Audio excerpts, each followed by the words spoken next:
Hi friends, in today's session, let's try understanding how to best use location and language setting features in AdWords account.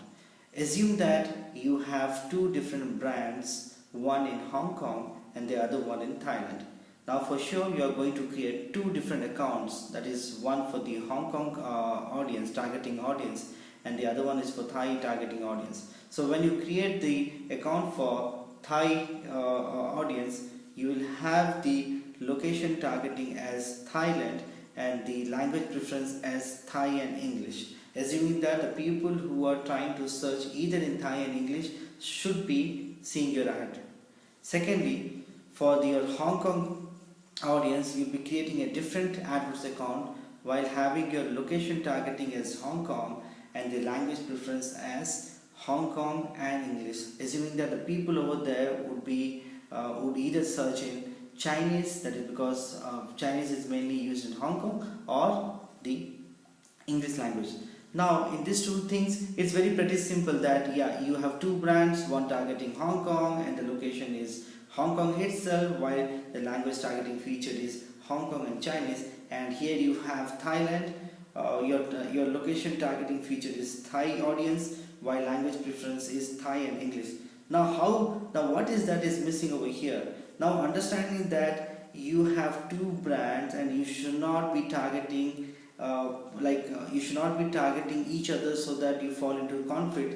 Now what happens? That is not the scenario here, because there is one thing which is very important over here, is that the language preference. For example, that you are the Hong Kong brand and you are targeting the language preferences Hong Kong and English, and that is mainly for the Hong Kong audience. Now we can also create one more campaign targeting the Thai location, but giving the language preference as Hong Kong, because there are people in Thailand also who would be trying to access Google in Hong Kong language.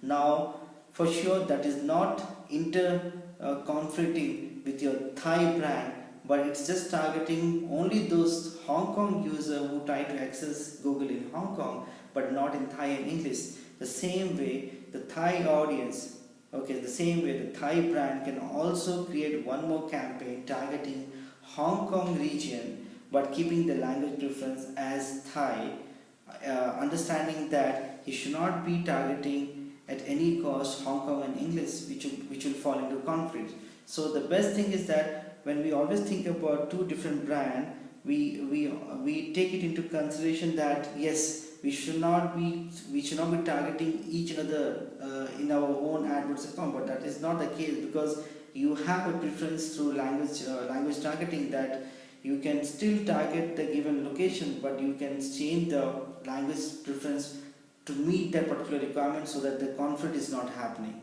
So I would say this is something which is very important and can be effectively used if you have more than one brand existing in different locations where the language preference is not only English but it's also some other local language that is being spoken over there. So how do you best use that? So this was one of my strategy I just wanted to share with you. Hopefully you can go back, and if you still follow in this particular context, you can literally go and use it effectively in your AdWords strategy. Thank you very much.